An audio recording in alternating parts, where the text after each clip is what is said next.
Hello friends, राजा yes academy में आपका स्वागत है। आज मैं भारतीय भूगोल से संबंधित कुछ ऐसे प्रश्न के बारे में बताने जा रहा हूं जो कि सभी प्रतियोगी परीक्षाओं में पूछे जाने वाला महत्वपूर्ण प्रश्न है। जैसे रेलवे, बैंकिंग, एसएससी, सभी राज्य स्तरीय पीसीएस परीक्षाओं के लिए काफ़ी महत्वपूर्ण है। अगर आप मेरे चैनल पर नए हैं तो सब्सक्राइब कर लें और बेल आइकन दबा दें ताकि सभी नोटिफिकेशन आपको मिलता रहे। तो चलिए, आज का पहला प्रश्न है, क्षेत्रफल की दृष्टि से भारत का विश्व में कौन सा स्थान है? इसका सही आंसर हो जाएगा 7वां स्थान। यानी कि क्षेत्रफल की दृष्टि से भारत का विश्व में 7वां स्थान प्राप्त है और जनसंख्या की दृष्टि से विश्व में भारत का दूसरा स्थान प्राप्त है और पहला स्थान चीन को प्राप्त है। अगला प्रश्न है, जनसंख्या की दृष्टि से भारत का विश्व में कौन सा स्थान है? इसका सही आंसर हो जाएगा दूसरा। यानी कि जनसंख्या के दृष्टिकोण से भारत का पूरे विश्व में दूसरा स्थान प्राप्त है और पहले स्थान पर चीन है। अगला प्रश्न है, भारत के उत्तर में कौन कौन से देश हैं? तो इसका सही आंसर हो जाएगा चीन, नेपाल तथा भूटान। यानी कि भारत के उत्तर में स्थित जो देश है वह है चीन, नेपाल तथा भूटान है। अगला प्रश्न है, भारत के पूर्व में कौन सा देश है? यानी कि भारत के पूर्व में कौन सा देश है? इसका सही आंसर हो जाएगा बांग्लादेश। अगला प्रश्न है, भारत के पश्चिम में कौन सा देश है? इसका सही आंसर हो जाएगा पाकिस्तान। तो भारत के पश्चिम में पाकिस्तान स्थित है, जो कि 1947 के पहले भारत का ही एक अंग था। अगला प्रश्न है, भारत के दक्षिण पश्चिम में कौन सा सागर है? इसका सही आंसर हो जाएगा अरब सागर। तो भारत के दक्षिण और पश्चिम में अरब सागर स्थित है। अगला प्रश्न है, भारत के दक्षिण पूर्व में कौन सी खाड़ी है? तो इसका सही आंसर हो जाएगा बंगाल की खाड़ी। तो भारत के दक्षिण पूर्व में बंगाल की खाड़ी स्थित है। अगला प्रश्न है, भारत के दक्षिण में कौन सा महासागर स्थित है? तो भारत के दक्षिण में कौन सा महासागर स्थित है? तो इसका सही आंसर हो जाएगा हिंद महासागर। और इसी हिंद महासागर के नाम पर ही भारत का नाम हिंदुस्तान पड़ा। अगला प्रश्न है, पूर्वांचल की पहाड़ी भारत को किस देश से अलग करती है? यानी कि पूर्वांचल की पहाड़ी जो है वह भारत को किस देश से अलग करती है? इसका सही आंसर हो जाएगा म्यांमार से। अगला प्रश्न है, मन्नार की खाड़ी और पाक जल डमरू मध्य भारत को किस देश से अलग करते हैं? यानी कि मन्नार की खाड़ी है और पाक जल डमरू मध्य जो है वह भारत को किस देश से अलग करते हैं? इसका सही आंसर हो जाएगा श्रीलंका से। और श्रीलंका की राजधानी जो है वो कोलंबो है। अगला प्रश्न है, संपूर्ण भारत की अक्षांशीय विस्तार कितना है? इसका सही आंसर हो जाएगा 8 डिग्री और 4 मिनट से 37 डिग्री 6 मिनट उत्तरी अक्षांश तक। अगला प्रश्न है, भारत के मध्य में कौन सी रेखा गुजरती है? इसका सही आंसर हो जाएगा कर्क रेखा। तो भारत के मध्य में जो है वह यानी कि मध्य यानी कि बीचों बीच से जो है वह कर्क रेखा गुजरती है। अगला प्रश्न है, भारत के उत्तर से दक्षिण तक विस्तार कितना है? यानी कि भारत के उत्तर से दक्षिण तक विस्तार जो है वह कितना है? इसका सही आंसर हो जाएगा 3214 किलोमीटर। अगला प्रश्न है, भारत का पूर्व से पश्चिम तक विस्तार कितना है? यानी कि भारत का पूर्व से पश्चिम तक विस्तार कितना है? इसका सही आंसर हो जाएगा 2933 किलोमीटर। यानी कि 2933 किलोमीटर जो है वह भारत का पूर्व से पश्चिम तक विस्तार है, यानी कि फैला हुआ है। अगला प्रश्न है, अंडमान निकोबार द्वीप समूह कहाँ स्थित है? इसका सही आंसर हो जाएगा बंगाल की खाड़ी में। यानी कि अंडमान निकोबार जो द्वीप समूह है वह बंगाल की खाड़ी में स्थित है।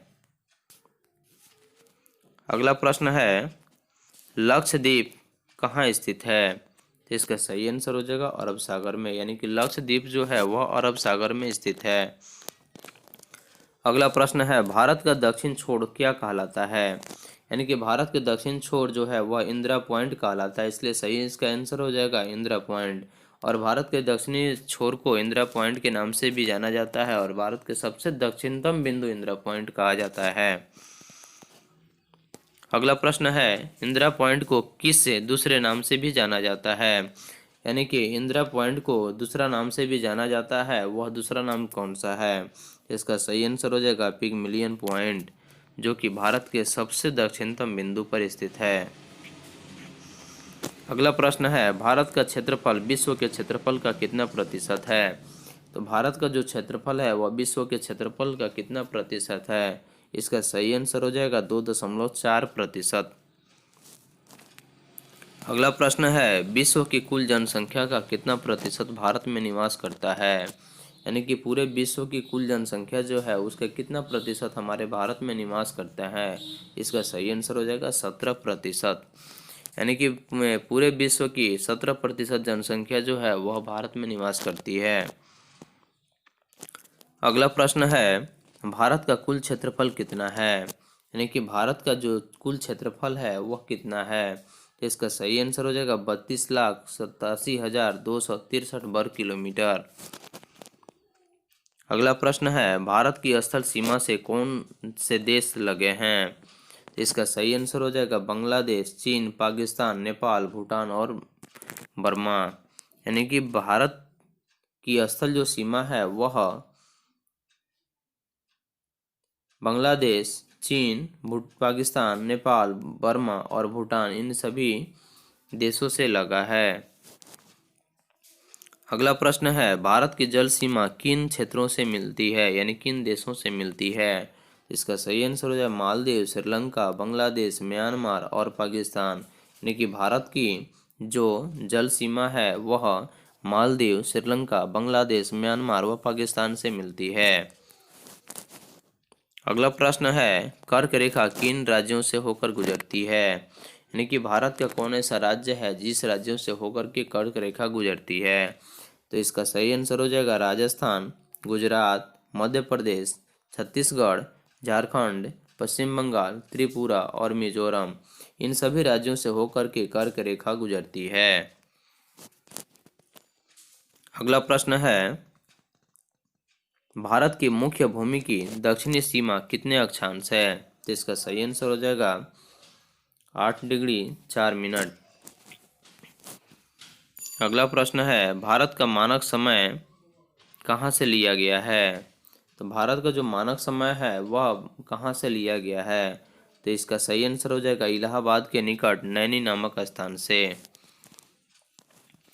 अगला प्रश्न है, भारत के मानक समय और ग्रीनविच समय में कितना अंतर है? तो इसका सही आंसर हो जाएगा 5.5।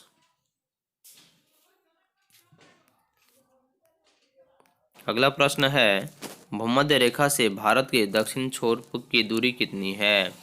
यानी कि भूमध्य रेखा से भारत की जो दक्षिणी छोर की दूरी है वह कितनी है? इसका सही आंसर हो जाएगा 876 किलोमीटर। अगला प्रश्न है, भारत की स्थल सीमा की लंबाई कितनी है? तो इसका सही आंसर हो जाएगा 15,200। यानी कि भारत की जो स्थल सीमा है उसकी लंबाई जो है वो 15,200 किलोमीटर है। अगला प्रश्न है, भारत की मुख्य भूमि की तट रेखा की लंबाई कितनी है? यानी कि भारत की मुख्य भूमि की जो तट रेखा की लंबाई है वह कितनी है? इसका सही आंसर हो जाएगा 6100 किलोमीटर। क्योंकि 6100 किलोमीटर जो है वह भारत की मुख्य भूमि की तट रेखा की लंबाई है।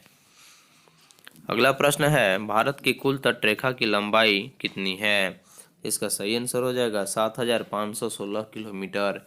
यानी कि भारत की कुल तट रेखा की जो लंबाई है वह 7516 किलोमीटर है। अगला प्रश्न है, संपूर्ण भारत के कितने प्रतिशत भाग पर पर्वत व पहाड़ियों का विस्तार है? यानी कि संपूर्ण भारत के कितने प्रतिशत भाग पर पर्वत व पहाड़ियों का विस्तार है? इसका सही आंसर हो जाएगा 28.8%। अगला प्रश्न है, संपूर्ण भारत के कितने क्षेत्रफल पर मैदानी विस्तार है? यानी कि पूरे भारत का कितना प्रतिशत क्षेत्र है जिस पर मैदानी विस्तार है? तो इसका सही आंसर हो जाएगा 44%। अगला प्रश्न है, भारत में समुद्र तट रेखा वाले राज्यों की कुल संख्या कितनी है? इसका सही आंसर हो जाएगा 9। यानी कि भारत में समुद्र तट रेखा वाले राज्यों की जो कुल संख्या है वह 9 है। अगला प्रश्न है, किस राज्य की समुद्र तट रेखा सबसे लंबी है? यानी कि भारत के कौन ऐसा राज्य है जिसकी समुद्र तट रेखा जो है वह सबसे लंबी है? इसका सही आंसर हो जाएगा गुजरात। अगला प्रश्न है, कर्क रेखा भारत के कितने राज्यों से होकर गुजरती है? यानी कर्क रेखा जो है वो भारत के कितने राज्यों से होकर गुजरती है? इसका सही आंसर हो जाएगा 8। भूमध्य रेखा के निकट कौन सा स्थान है? यानी कि भूमध्य रेखा के निकट जो है वह कौन सा स्थान है? इसका सही आंसर हो जाएगा इंदिरा पॉइंट, जिसको भारत का सबसे दक्षिणतम बिंदु भी कहा जाता है। अगला प्रश्न है, इंदिरा पॉइंट कहाँ स्थित है? इसका सही आंसर हो जाएगा अंडमान निकोबार द्वीप समूह में इंदिरा पॉइंट स्थित है। अगला प्रश्न है, किस राज्य की समुद्र तट रेखा सबसे छोटी है? इसका सही आंसर हो जाएगा गोवा। यानी कि गोवा एक ऐसा राज्य है जिसकी समुद्र तट रेखा जो है वह सबसे छोटी है। अगला प्रश्न है, भारत की स्थल सीमा किस देश के साथ सबसे ज़्यादा है?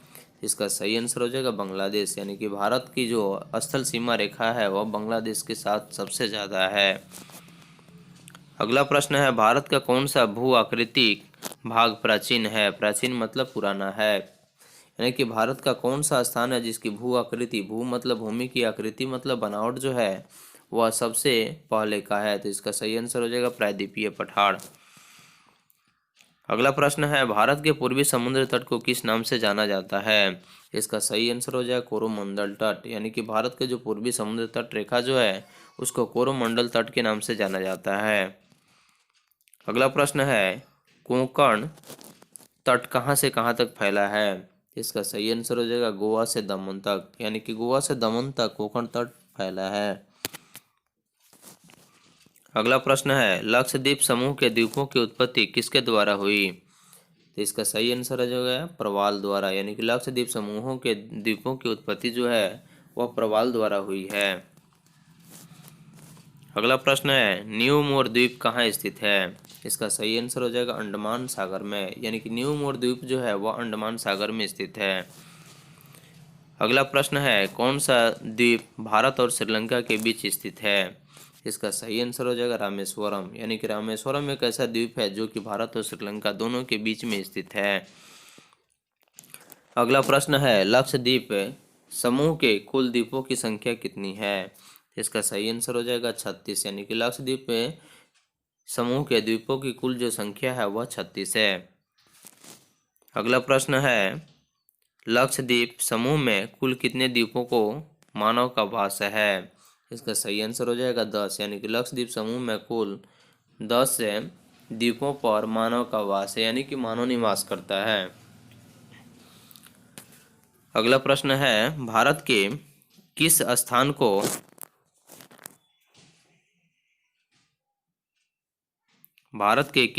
को सफेद पानी के नाम से जाना जाता है? तो इसका सही आंसर हो जाएगा सियाचिन।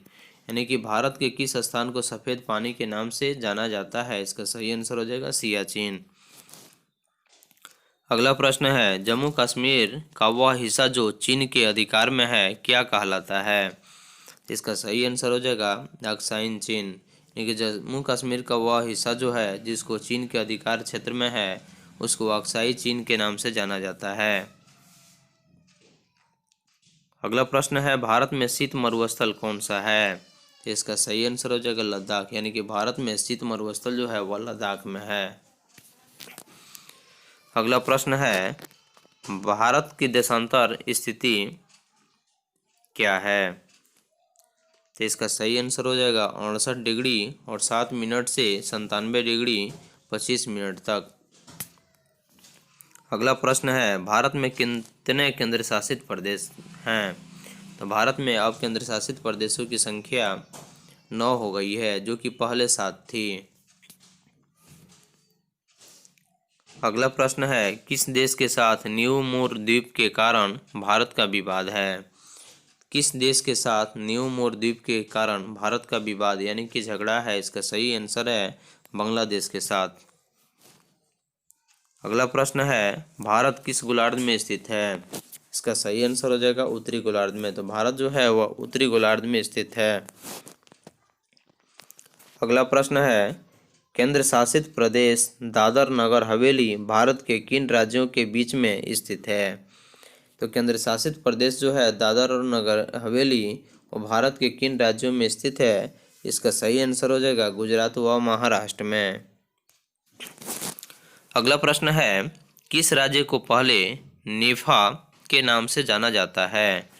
यानी कि भारत का कौन ऐसा राज्य है जिसको नेफा के नाम से जाना जाता है? इसका सही आंसर हो जाएगा अरुणाचल प्रदेश। अगला प्रश्न है, केंद्र शासित प्रदेश अंडमान निकोबार द्वीप समूह की राजधानी पोर्ट ब्लेयर किस द्वीप पर स्थित है? यानी केंद्र शासित प्रदेश जो है अंडमान निकोबार द्वीप समूह, उसकी राजधानी पोर्ट ब्लेयर जो है वह किस द्वीप पर स्थित है? इसका सही आंसर हो जाएगा अंडमान निकोबार द्वीप समूह। यानी कि दक्षिण अंडमान जो है वह केंद्र शासित प्रदेश अंडमान निकोबार द्वीप समूह की राजधानी है जो पोर्ट ब्लेयर, वह दक्षिण अंडमान पर स्थित है। अगला प्रश्न है, कौन सा राज्य उत्तरी पूर्वी की 7 बहनों का भाग नहीं है? यानी कि भारत का कौन ऐसा राज्य है जो कि उत्तरी पूर्वी की 7 बहनों का भाग नहीं है? इसका सही आंसर हो जाएगा सिक्किम व पश्चिम बंगाल। अगला प्रश्न है, कौन सा महत्वपूर्ण अक्षांश भारत को 2 भागों में बांटता है? तो इसका सही आंसर हो जाएगा 23 डिग्री 3 मिनट। उत्तरी जो अक्षांश है वह महत्वपूर्ण भारत को 2 भागों में विभाजित करता है। अगला प्रश्न है, उत्तर भारत में उप हिमालय क्षेत्र के सहारे फैले समतल मैदान को क्या कहते हैं? इसका सही आंसर हो जाएगा भावर। तो उत्तर भारत में उप हिमालय क्षेत्र के सहारे फैला जो समतल मैदान है उसको भावर के नाम से जाना जाता है। अगला प्रश्न है, कोरी निवेशिका कहाँ स्थित है? इसका सही आंसर हो जाएगा कच्छ के रण में। अगला प्रश्न है, भारत का कौन सा राज्य 3 ओर बांग्लादेश से घिरा है? इसका सही आंसर हो जाएगा त्रिपुरा। तो भारत का त्रिपुरा एक ऐसा राज्य है जो कि 3 ओर से बांग्लादेश से घिरा है। अगला प्रश्न है, भारत के किस स्थान को मरुस्थल की राजधानी कहा जाता है? इसका सही आंसर हो जाएगा जैसलमेर को, क्योंकि जैसलमेर को मरुस्थल की राजधानी कहा जाता है। अगला प्रश्न है, अरावली और विंध्य श्रृंखलाओं के बीच कौन सा पठार है? तो इसका सही आंसर हो जाएगा मालवा का पठार। अगला प्रश्न है, अरब सागर में स्थित भारतीय द्वीपों की मुख्य विशिष्टता क्या है? तो इसका सही आंसर हो जाएगा सभी द्वीप प्रवाल उद्गम के हैं। अगला प्रश्न है, मैकान का पठार भारत के किस राज्य में है? इसका सही आंसर हो जाएगा छत्तीसगढ़ में। अगला प्रश्न है, छोटा नागपुर किसका नाम है? इसका सही आंसर हो जाएगा रांची के पठार का। यानी कि छोटा नागपुर जो है वह रांची के पठार का नाम है। अगला प्रश्न है, इंदिरा पॉइंट भूमध्य रेखा से कितने दूर है? इसका सही आंसर हो जाएगा 876 किलोमीटर दूर। तो इंदिरा पॉइंट जो है वह भूमध्य रेखा से 876 किलोमीटर दूर है। अगला प्रश्न है, भारत और चीन की सीमा रेखा को स्पर्श करने वाले भारतीय राज्य कौन से हैं? इसका सही आंसर हो जाएगा अरुणाचल प्रदेश, नागालैंड, मणिपुर और मिजोरम। यानी कि भारत और चीन की सीमा रेखा को स्पर्श करने वाले यानी कि छूने वाले भारतीय राज्य जो हैं वह अरुणाचल प्रदेश, नागालैंड, मणिपुर एवं मिजोरम है।